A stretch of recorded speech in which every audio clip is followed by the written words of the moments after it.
How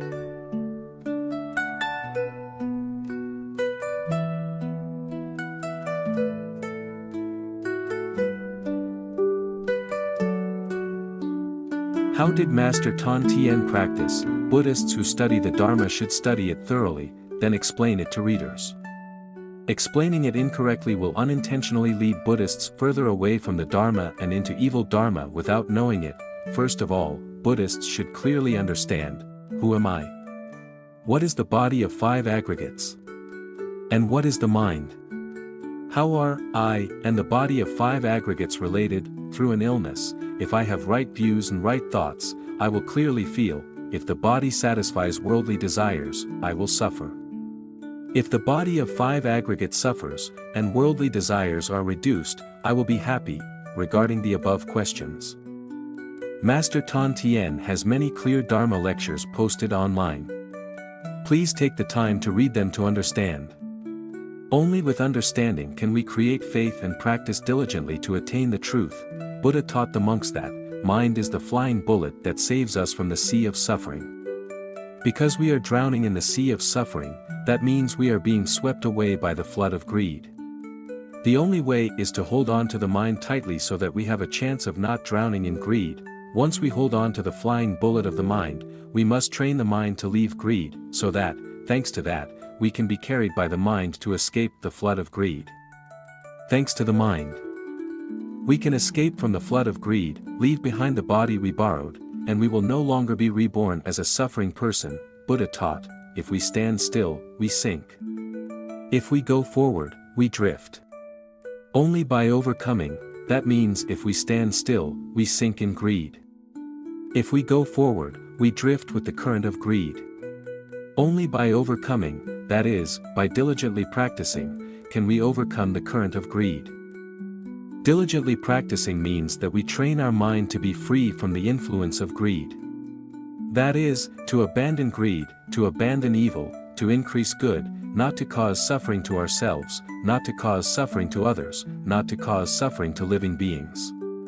At that time, the mind will be light, leading us out of the current of greed. The Venerable Thich Thong Lak taught, practitioners must always maintain a peaceful, happy, and carefree mind. This means bringing the mind into stillness, also means bringing the mind into a field of goodness, also means that we must master the mind. If we want to master the mind, we must skillfully use the Dharma to create the right intention. Abandon desire and evil, increase good Dharma, not cause suffering to ourselves, not cause suffering to others, and not cause suffering to living beings. It is very clear that Buddha and Arahants both tell us that mind is a buoy, a tool to help us escape from suffering.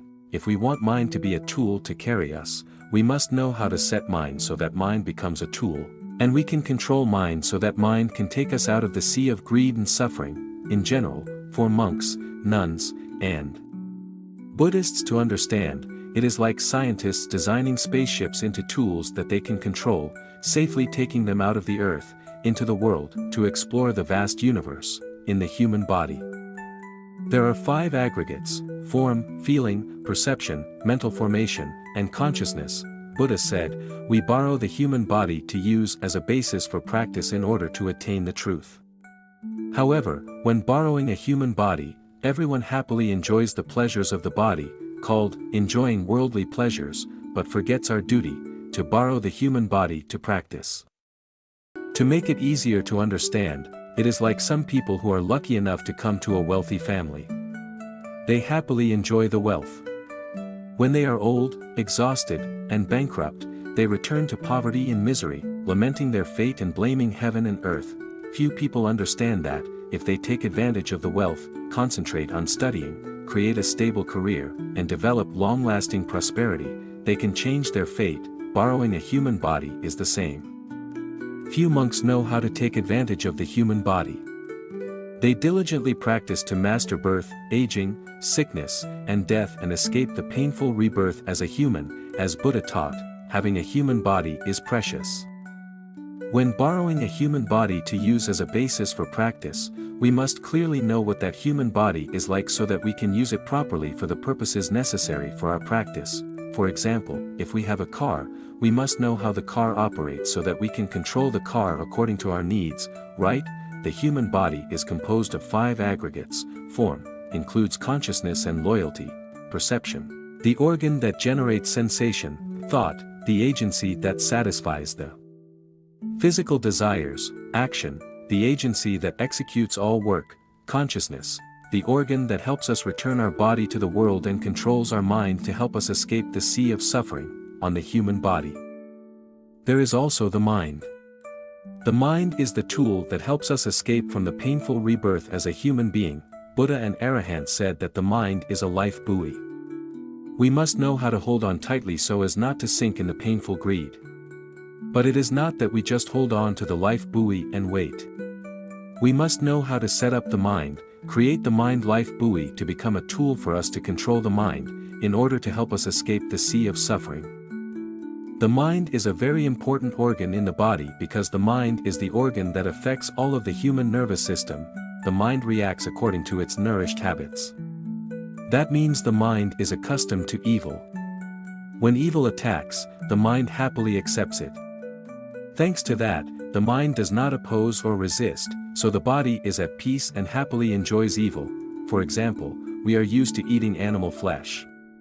Now we eat animal flesh, the mind accepts it, and the body is comfortable and happy. If we eat vegetarian food, the mind does not accept it, it resists and protests.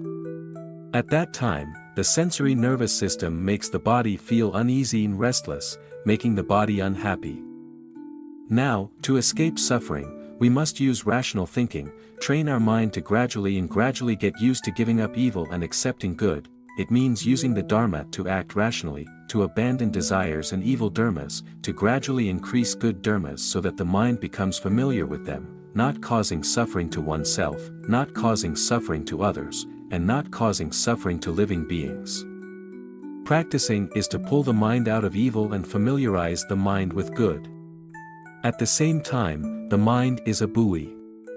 If we know how to design and create a tool for the mind will help us escape the sea of suffering. Master Thanh Thien.